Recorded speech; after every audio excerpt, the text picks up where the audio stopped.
So you hear these words floating around constantly, don't you? Freedom, equality, conservative, socialist. Yeah, everywhere. News, social media. Right. Conversations, political speeches, we all use them. We kind of feel like we know what they mean. Mm. But how often do we really stop and ask, okay, but what's the core idea there? Where did that actually come from? It's easy to get lost, isn't it? The sheer volume, the way they're used in, well, often contradictory ways. Exactly.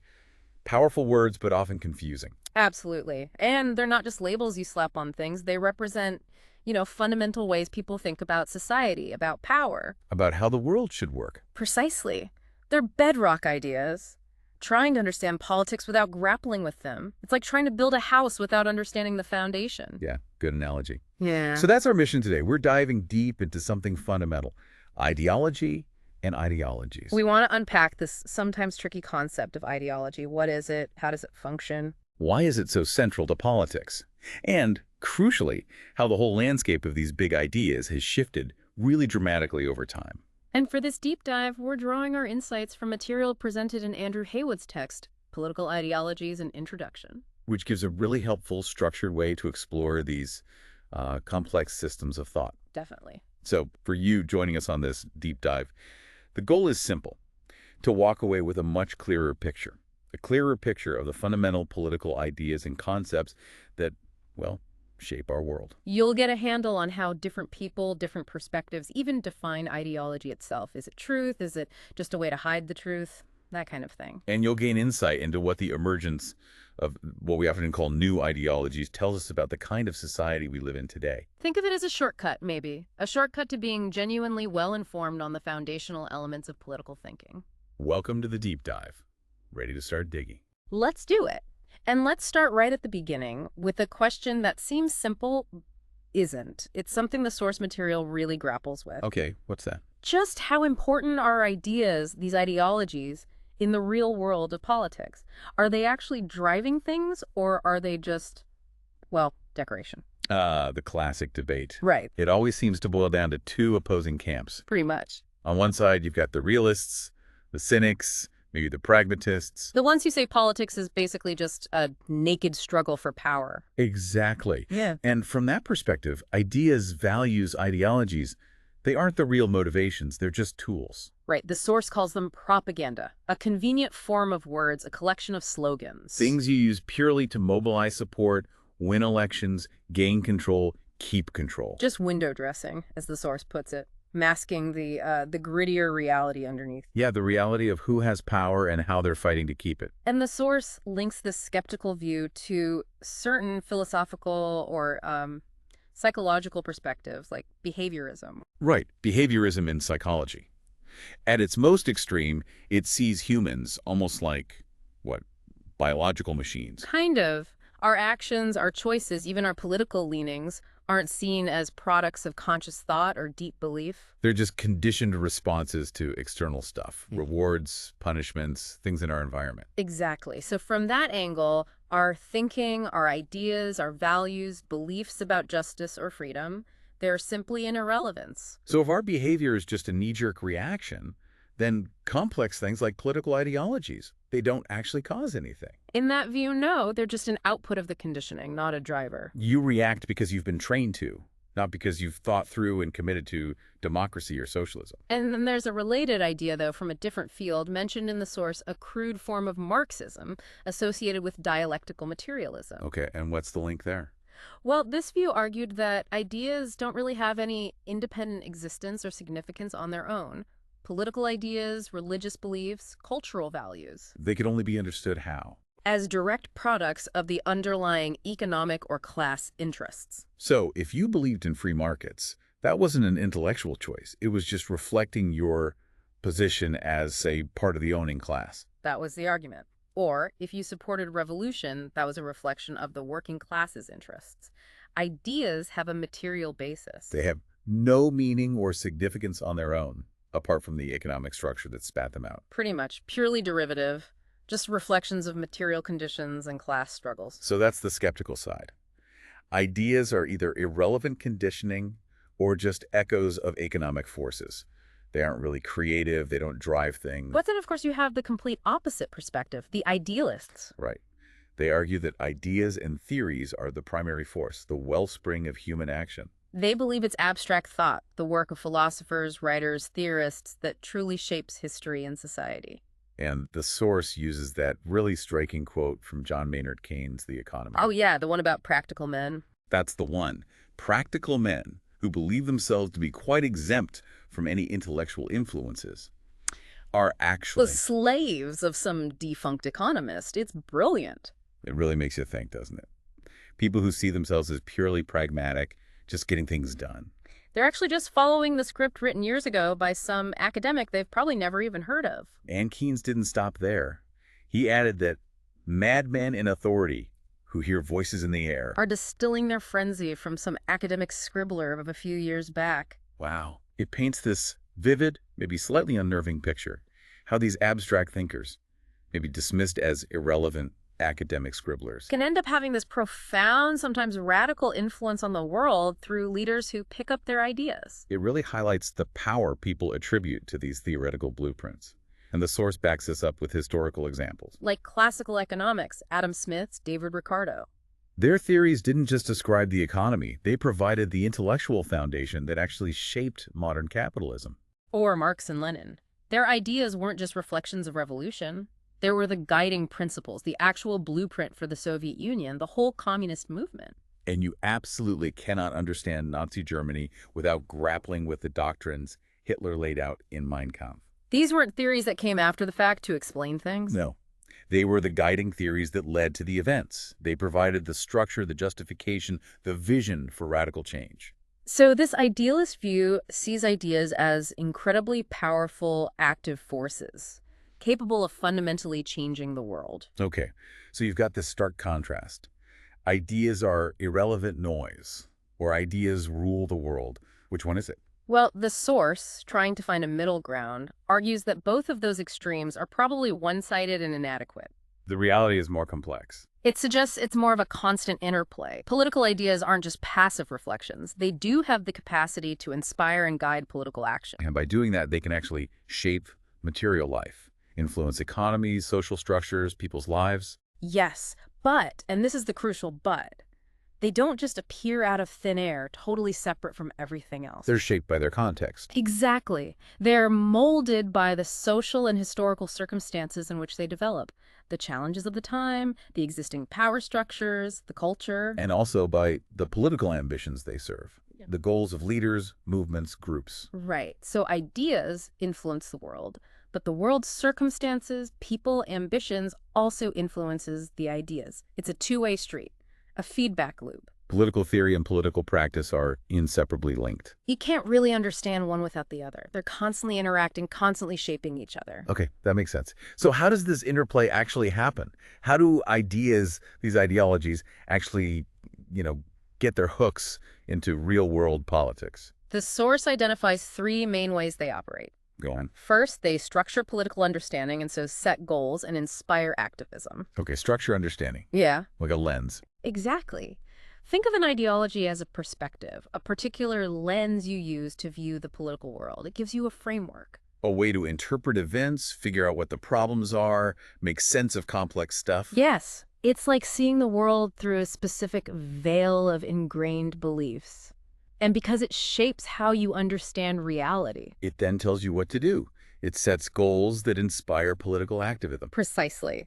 If your ideological lens shows you state intervention as inherently bad, you'll be motivated to campaign for less government. If it shows you economic inequality as a fundamental injustice, you'll fight for redistribution.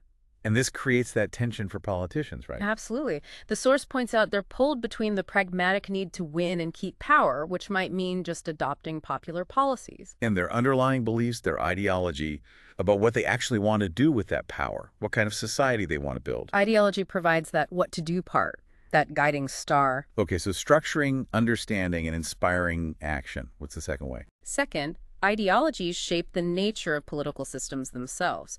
The actual way governments are organized, the rules countries run by, it's not arbitrary. It reflects the underlying ideology. It embodies specific values and principles derived from ideology. Think about it. Absolute monarchy is built on the idea of divine right. Power comes from God. Right. Modern Western countries, built on liberal democratic principles, limited government, constitutionalism, rule of law, elections, individual rights. Traditional communist systems like the Soviet Union. Explicitly designed according to Marxism-Leninism, party control, state ownership. Even the whole system of nation-states. That reflects the impact of ideas like nationalism and national self-determination, which became dominant over the last few centuries. So the very architecture of power institutions, laws, how we're governed, is built on ideology. Exactly. And third, political ideas and ideologies can act as a form of social cement. Social cement, how so? They provide social groups or even whole societies with a set of unifying beliefs and values. Historically, you saw strong links: liberalism and the middle class, conservatism and the aristocracy, socialism and the working class. Those ideologies reflected the shared life experiences, interests, and aspirations of those classes. Yes, and fostered a sense of belonging and solidarity. But ideology can also glue together different groups, right? Across classes. Definitely. Think about the shared liberal democratic values in many Western states. They provide a common framework despite other divisions, or the role of Islam in many Muslim countries. This shared ideological foundation promotes order and social stability, gives people a common language. It can. But it's important to distinguish, as the source does, between this kind of natural social cement emerging from shared history And cement that's deliberately enforced from above by the state through official ideologies. Right, like in fascist regimes, communist states, or some religious fundamentalist states, they actively use ideology to manufacture obedience and exercise control. Presenting one set of ideas as the only truth and crushing anything else. Exactly. So, okay, we've established ideas are far from irrelevant. They structure our understanding, build our governments, hold societies together, or control them. Which brings us then to the really tricky part. What is ideology anyway? And yeah, the source is blunt about this. There's no settled or agreed definition, only rival definitions. It quotes David McClellan calling it the most elusive concept in the whole of the social sciences. That tells you something right there. So why is it so hard to pin down? The source gives two main reasons. Okay. First, because it links theory and practice. It gets tangled up in those debates we just talked about. How much ideas matter versus circumstances. Any definition touches that sensitive ground. And second. The term itself has often been used as a political weapon. Ah, right. Calling someone else's ideas an ideology to dismiss them. Exactly. To condemn or criticize them, implying their ideas are biased, distorted, dogmatic. While your own views are just objective truth or common sense. Convenient. Very. So for a long time, the word carried this negative weight. It wasn't really until, the mid-20th century. That a more neutral and apparently objective concept became more common, at least in academic circles, though, as the source says, the disagreements are definitely still there. You just have to look at the sheer range of meanings attached to it listed in the source. It can be neutral, like a political belief system or an action-orientated set of political ideas. But it can also be highly critical. The ideas of the ruling class, ideas that propagate false consciousness, an officially sanctioned set of ideas for control. Or even an all-embracing political doctrine that claims monopoly of truth, like people said about totalitarian regimes. It's been stretched all over the place. So maybe tracing its journey helps. Where did the word even come from? The source tells that story. It was actually coined back during the French Revolution. Really? By who? A French philosopher, Antoine de Saint-Exupéry. He envisioned ideology as a new science of ideas. A science of ideas. What did he mean? This was peak enlightenment, right? Huge faith in reason, science. De Tracy thought you could study the origin and nature of ideas systematically, objectively, like studying plants. Ambitious. He hoped it would be the queen of sciences, didn't he? He did. A noble goal, trying to understand thought rationally. But, as the source notes, that original meaning, it had little impact on later usage. It took a different path, thanks mainly to Karl Marx. Ah, yes. His take, especially in the German ideology with Engels, is key to the term's prominence, but he gave it that critical twist. For Marx, ideology wasn't a science. It was about delusion and mystification. It gave a false or mistaken view of the world, what Engels later called false consciousness. So ideology became a critical concept for Marx, a tool to unmask systematic mystification. Yes. He saw his own ideas, historical materialism, his critique of capitalism as scientific, revealing the true workings of history. Ideology, by contrast, was inherently false, a distortion. And this falseness was tied directly to the class system. Absolutely. Marx argued ideology reflected the interests and perspective of the ruling class. The class with economic power created the dominant ideas. And these ideas weren't accurate for everyone. They presented the system in a way that benefited the rulers, made it seem natural or fair. Exactly. Like, looking at the world upside down, the image in a camera obscura, his classic example was liberalism. That's so. He saw liberalism as taking rights that primarily benefited the property capitalist class, like property rights, and dressing them up as universal entitlements for everyone, disguising the built-in inequalities. So for Marx, ideology was a direct manifestation of power. It hid contradictions, disguised exploitation. And these ruling ideas literally constituted the ruling ideas of the age, shaping what was acceptable, even thinkable. And in Marx's first take, ideology was temporary. It would vanish with the class system. That was the idea. The proletariat, destined to abolish class distinctions, wouldn't need ideology. They'd grasp scientific truth directly. They were the gravedigger of capitalism and ideology. But capitalism didn't just vanish as predicted. Right. Which led later Marxists to look more closely at ideology, trying to understand why capitalism was so stable, so resilient. And they started broadening the term. Like Lenin in Right. What is to be Done. Exactly. Lenin started using ideology not just for the ruling class, but for the ideas of any class, including the workers. He talked about needing a socialist ideology or Marxist ideology. Which, as the source says, robbed the term of its purely negative meaning and blurred the line with science. Yeah. Marxism itself became scientific socialism, the ideology of the proletariat. So the idea that ideology is always false, always opposed to science, started breaking down even within Marxism. It became more about a class or movement's worldview. And then came Gramsci. Yeah. Antonio Gramsci, he really developed the theory, didn't he? While imprisoned by fascists. He did. Gramsci argued capitalism wasn't just held up by force or economics, but crucially through hegemony. Hegemony, meaning leadership or domination. Yes, and Gramsci focused on ideological hegemony, the capacity of ruling bourgeois ideas to become so embedded, so widely accepted, that they displace alternatives and just become common sense. It's not just obvious propaganda then, it's deeper. Much deeper.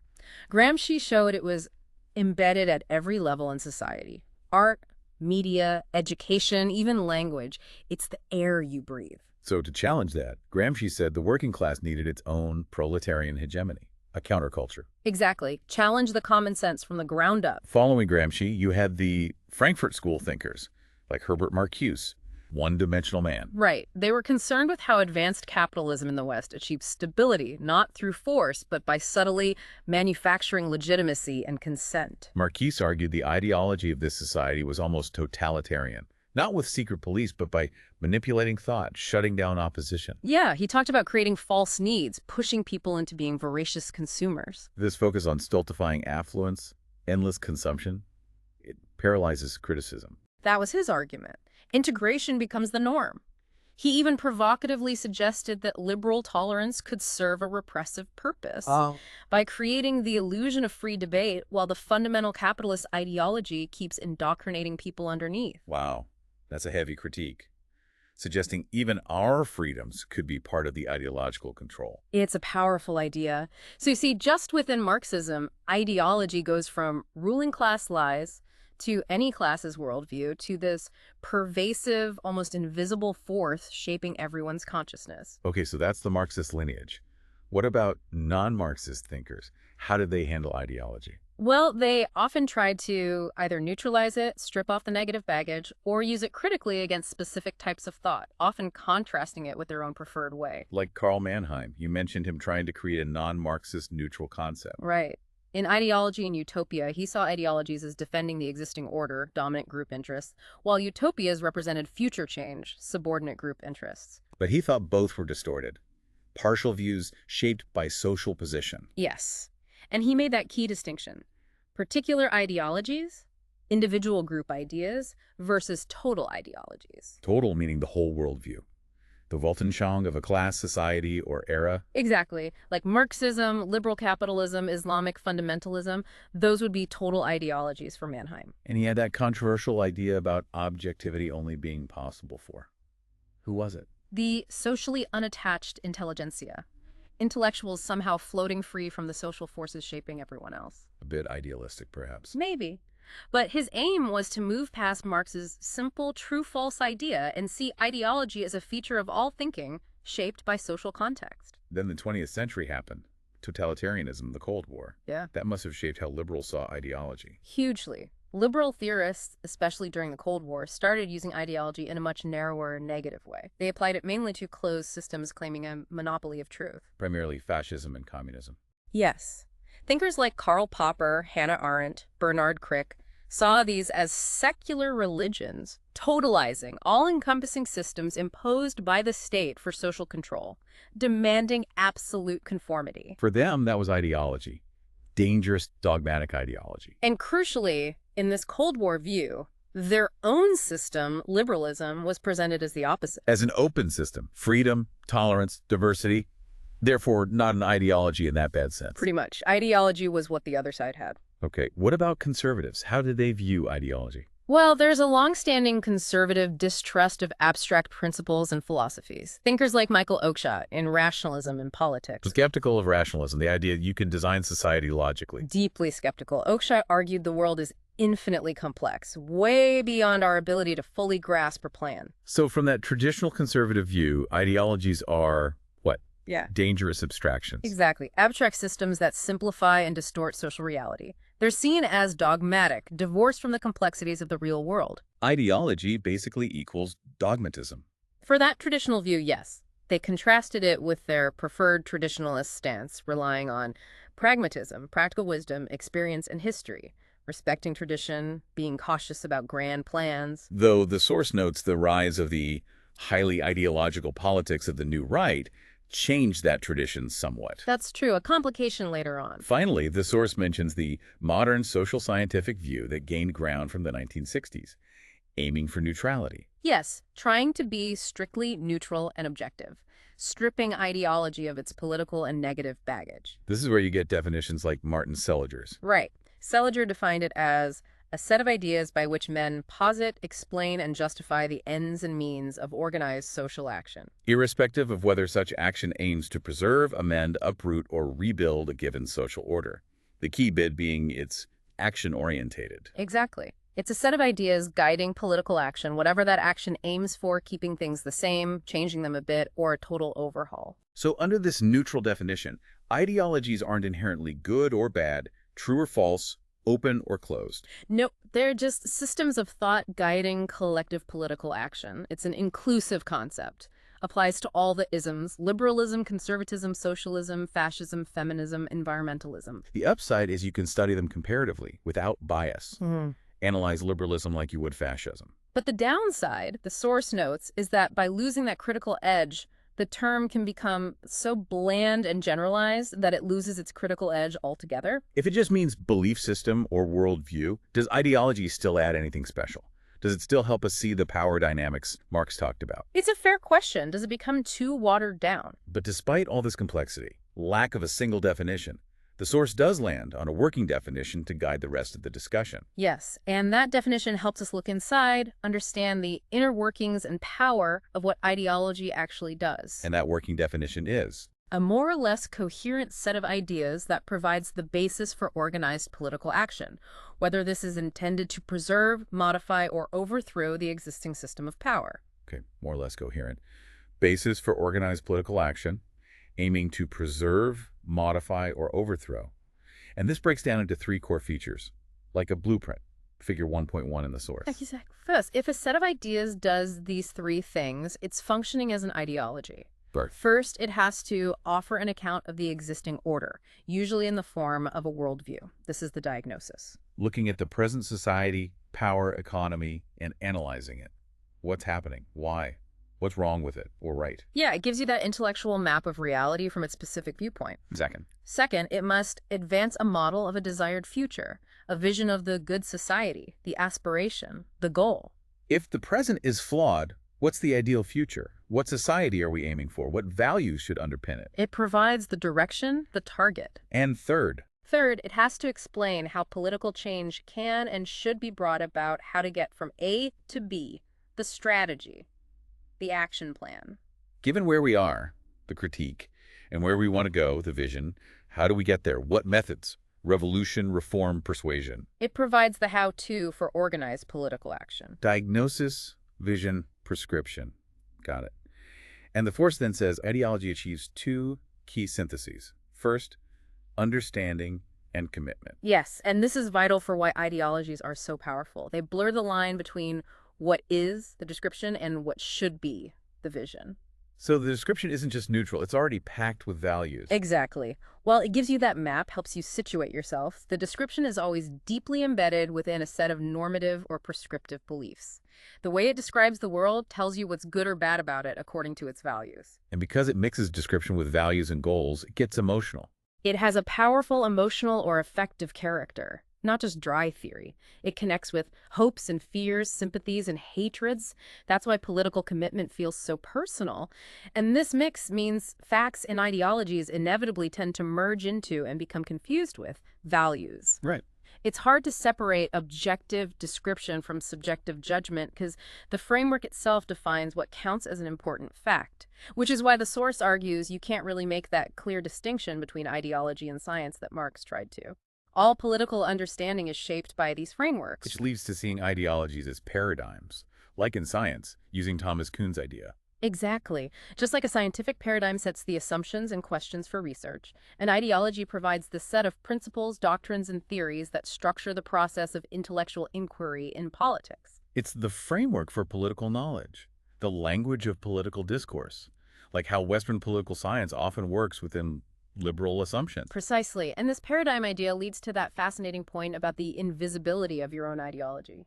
Because it provides the very concepts you use to understand the world. It shapes what we see. Yeah, it can become like the air you breathe, the medium through which you see, not something you look at. It becomes your common sense, like Gramsci said. So you spot the ideology in others, but assume your own views are just reality. It's easy to do, which means real critical thinking involves trying to see your own lens. A powerful point. Okay, what's the second synthesis? Thought and action. Right, the link between the vision, the good society, and the strategy, how to get there. Seligger's distinction helps here, between fundamental and operative levels. It does.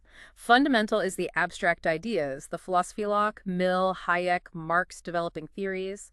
Operative is the ideology in the real-world movements, slogans, manifestos, policies. Ideology and action. Right. Ideologies need both levels, linking abstract goals to concrete action, but they can vary in emphasis. Like fascism stressing the operative level, Right. the politics of the deed, action over theory. Yeah. While other ideologies, maybe like anarchism recently, have focused more on the fundamental philosophy, even without big movements. It's also important, the source says, that ideologies aren't perfectly neat systems like philosophy. They're only more or less coherent. Right. This apparent shapelessness comes because they're dynamic, fluid, evolving, overlapping, shading into each other. Which is why you get hybrid ideological forms. Liberal conservatism, socialist feminism, etc. They borrow and blend. Exactly. And even within one ideology, you get a range of divergent, even rival traditions. Think liberals disagreeing with other liberals or socialists with other socialists. And the source says those internal disputes can be more passionate than fights between ideologies because they're arguing over the true nature of their own belief system. What is authentic liberalism? What's core socialism? This ties into W.B. Gally's idea of essentially contested concepts. Words like freedom, democracy, justice, equality, fundamental but endlessly debated. Yes. Different ideologies, even factions within them, use these core terms in very different ways. Your definition of freedom says a lot about your ideology. So you can't assume you know what someone means just by the word they use. You need the context. Definitely. But this raises a question. How much wiggle room, how much inconsistency can an ideology have before it just falls apart, loses its identity? Can liberalism ditch liberty and still be liberalism? Probably not. This is where Michael Frieden's concept of morphology comes in, looking at the form and structure via key concepts. The furniture analogy, the arrangement defines the room. Right. Ideologies are defined by the arrangement of their core, adjacent, and peripheral concepts. A kitchen needs core elements, but peripherals can vary. Not everything must be present, but the core and its relationships are key. And Frieden distinguishes thick ideologies, liberalism, conservatism, socialism, with broad values. From thin-centered ones, anarchism, feminism, ecologism, that are often cross-cutting, focusing on narrower issues and drawing from thicker traditions. Which helps explain debates about things like nationalism or multiculturalism. Are they thin ideologies or just embellishments added to host ideologies? Hmm. Liberal nationalism, conservative multiculturalism. Figure 1.2. Exactly. So, summing up the inner workings, ideology is this blueprint: critique, vision, change, powerfully mixing analysis with values, acting as a paradigm that shapes understanding, often invisibly, and held together somewhat fluidly by a core structure of concepts. And getting all this is crucial because, as we started with, ideology is tied to power and action. Always. Marx saw it as the enemy of truth, a tool of power. But the source questions if a purely objective standpoint free from influence is even possible. All people's views are shaped by broader social and cultural factors, it says. Education might improve reasoning, but doesn't remove the underlying perspective. So maybe there's no objective standard of truth completely outside these human frameworks to judge ideologies as scientifically true or false. They embody values, dreams, and aspirations about the good life, not testable things. You can't run an experiment to prove one theory of justice is better. Nope. People embrace ideologies less for perfect logic, the source suggests, and more because they help individuals, groups, and societies to make sense of the world. They offer meaning, identity, a guide. As Andrew Vincent said, we examine ideology as fellow travelers, not as neutral observers.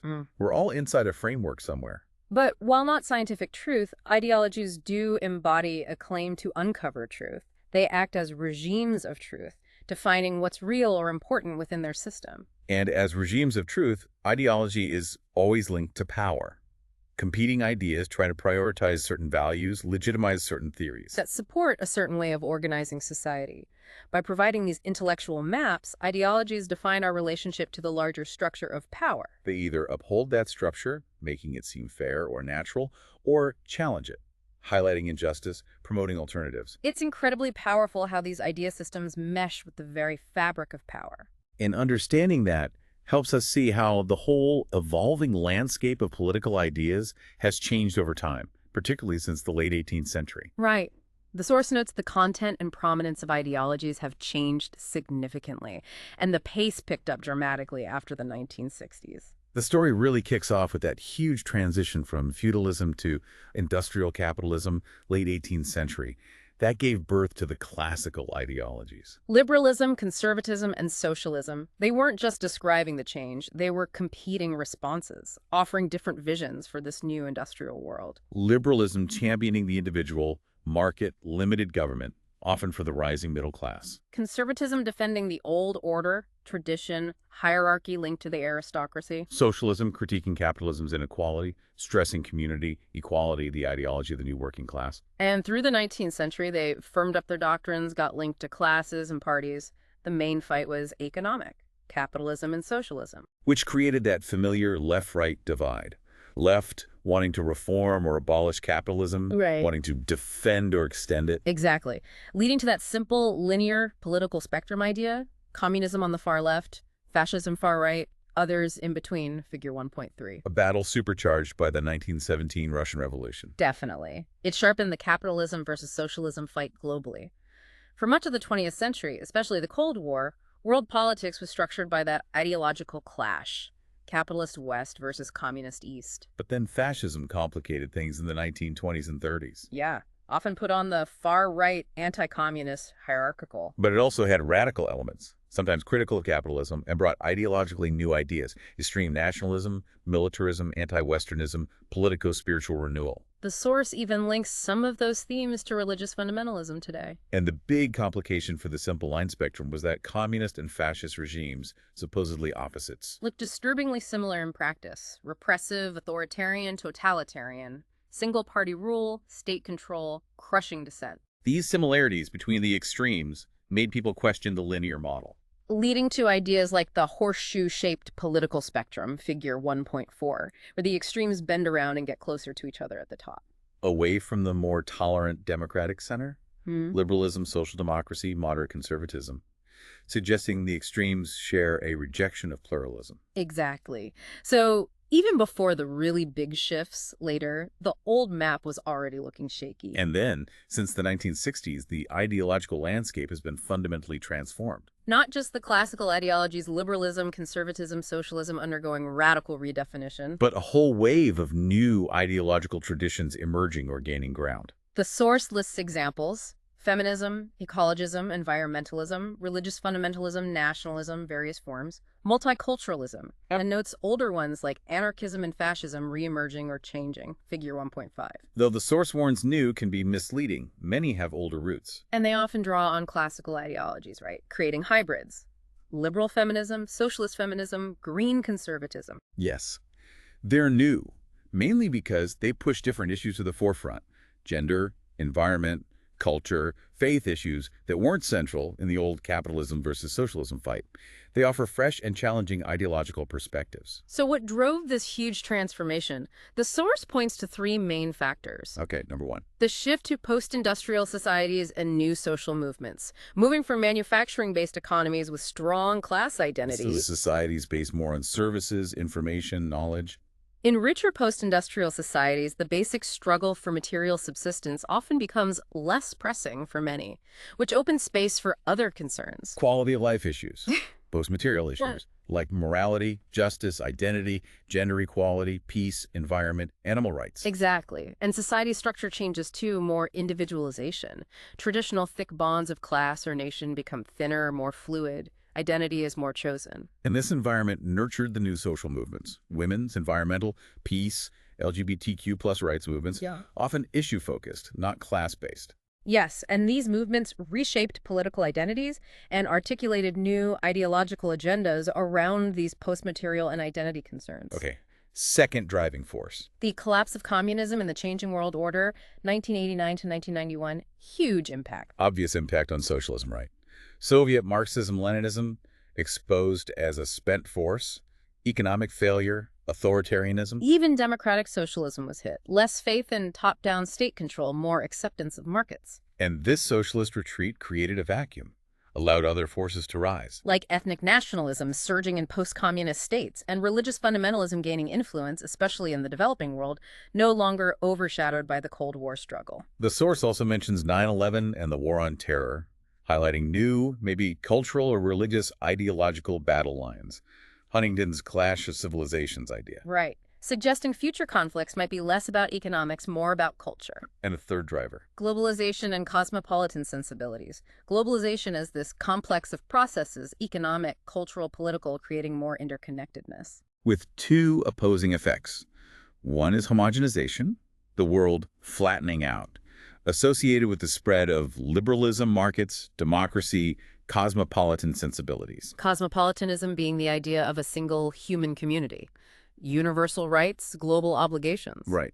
But the other effect is the opposite, globalization being asymmetrical, creating inequality, sparking oppositional forces. Yes.